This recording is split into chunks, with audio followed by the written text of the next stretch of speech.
everybody, welcome back to my channel. I'm so excited and so elated to be here with you guys today because guess what? We have new subscribers. Thank you so much, new subscribers. I just did a short a minute ago saying thank you to our new subscribers.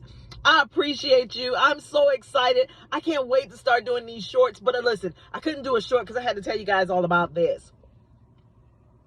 Let me introduce myself. My name is Bridget, for those of you who are new to my channel. And I also go by Sunshine. I am the Gypsy Soul, and I am so elated to be here today because let me tell y'all, last night I was watching, I'm out of town. As you guys can see, I'm in the car. I'm traveling for work right now, but I just had to stop by and just talk about this for a moment because it had my mind going. I couldn't even get off of it. So I watched Dead Files. Never seen the show before because I probably would have talked about it early on, you know, if I would have watched the show before. But I was like, Dead Files, what? Well, I'm not used to the channels in the state that I'm in right now, so I got tired of flipping through trying to find something that I normally would watch. So I just sat there with Dead Files. And I probably watched about 5 or 6, maybe even 7 episodes of this show. Y'all, listen to me. Dead Files is about dead people, right? How they died, and why they're haunting these houses and buildings and restaurants and things like that. So it got me to thinking, you know, these people, you move into somewhere, you don't know the history. You don't know who was living there. You don't know who died there, who was abused there, who was whatever, you know. And some spirits are good spirits, some spirits are bad spirits. Now, don't get me wrong, I have no fear of the dead. That's not my fear. That don't bother me. By no means does that bother me. But, you know, I'm more scared of the living. I don't know what they might do. But the dead, I'm not really worried about. I know because I know they have, you know, some have abilities and things that they can do certain things or whatever and cause certain reactions. That's fine. But I ain't the one. That don't bother me because I know what to do. So here's the reason why I got on today. You know, I couldn't do this on no short. It's only a 15 seconds and you get to say hello or whatever. So in that 15 seconds, you know, you don't have time to talk about stuff like this. I needed to tell you guys about just listen, cleanse your home. When you move into a new space, cleanse it. Don't bring your stuff into that home until it's cleansed. You need to find out, you know, get as much history about the area. Even if you can't get history on your house right away, get enough history about the area so you know which type of priest to call in. You may need a shaman because it might be an Indian burial ground, or you may need a Yoruba priest because maybe it was enslaved. It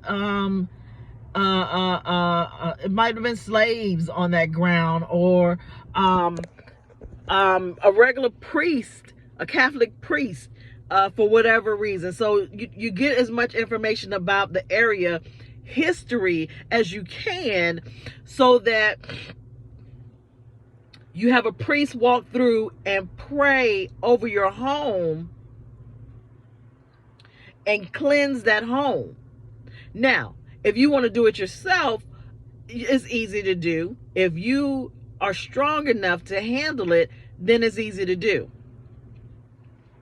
Matter of fact, when I first moved into my home that I'm in right now, I saged and cleansed my home before we moved in.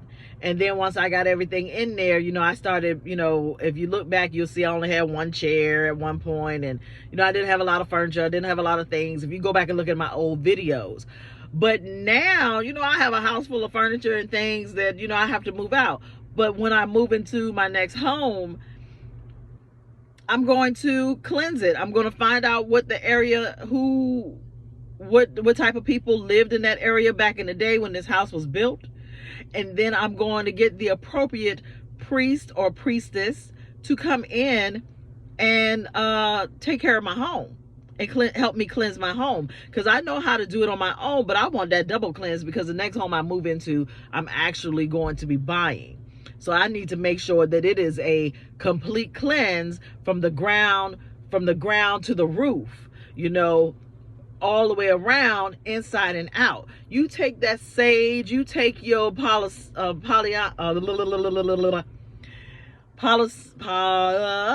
Santos and sticks, and you burn them and you cleanse your home. Ultimately important, you guys.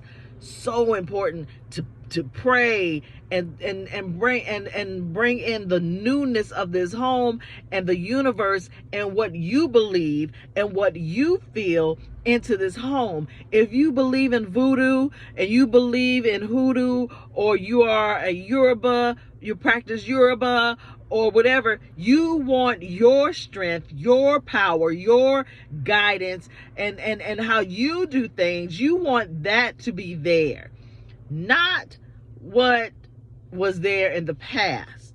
Because just like watching Dead Files, there can be some evil spirits up in there. Some don't mean to be evil, some do. Some intentionally died with the thought of, I'm still going to be evil. They was evil in their life and they want to be evil in death, but you got to get those people out of your home. Out of your home, because they can possess other people. They can possess humans, and they can have humans doing things that they typically would not be doing.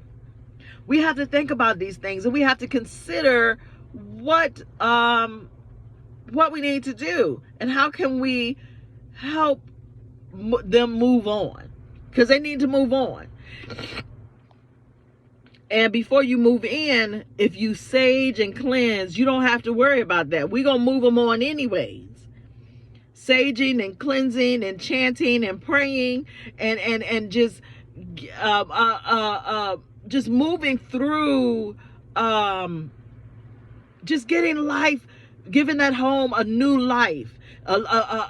Being able to, because if you're on my channel, 9 times out of 10, you're either practicing voodoo, hoodoo, or Yoruba, if you're following me. There are some Christians here on this channel as well who follow me, but 9 times out of 10, this is what you practice, or you're interested in it, and I'm just giving you knowledge, or you are highly into reading Psalms and you enjoy me talking about Psalms, and that's a lot of what I talk about on this channel now, that I'm really getting guided on my path and where I'm supposed to be. Anyways, this isn't going to be long. I'm going to run in and grab my food, by the way. I'm waiting on my food, so y'all know I like to eat. I ain't no small girl for no reason. But anyways, y'all, listen. Cleanse them houses. Go in them closets when you first move in this house. Before you move your furniture in, walk through there with some sage and chant and call on God and call on the universe, and just walk through there reading Psalms, and I'll come back later. I don't have my Bible out with me. I'm just in the car with my purse and my laptop, so I don't have my Bible with me right now. But walk through that house reciting Psalms, and I'll give you a scripture to recite, but reciting Psalms, and you open them closet doors and you sage in them closets. And if you can get up in the attic, you ain't got to go up in there, just crack it and sage up in that attic. If you got a basement, go down in that basement and sage in that basement. Go in that living room and open up them closet doors, and don't forget, do not forget that you have to open those windows, crack those windows, so that any negative energy, entities, or whatever is in that home is leaving out the windows and the doors. Give them the opportunity to leave. And we can talk more into this. I'm just, like I said, this has been on my mind. Like I watched like 7 or 8 episodes of that show last night, and I was like, I gotta tell my people. I got to tell my people they got to sage before they go into these homes, before they move their furniture in, because them negative entities may be messing with your spirituality, may be messing with your energy, may be messing with your family's energy, your children's energy, and you don't need none of that. Listen, I love y'all. I'm going to jump off. This was just a 10-minute, hey, I haven't forgot about you. I still love you all. I still am here for you. If you need me, you know how to reach out to me. I will reach back out to you as quickly as I can. You can email if you want coaching or whatever. Just contact me. I am here for you guys. Even though I got a job, a 9-to-5, and I'm traveling all over the DC region, I am here for you. So let's get it. Whatever you need, I got you. Listen, I love you guys. I'll keep praying for you guys. You guys keep praying for me. We're going to get through this. We're going to get through this pandemic. we're going to keep wearing these masks, all of these things, but just be blessed. And I love you. And I thank you so very, very much for being a part of my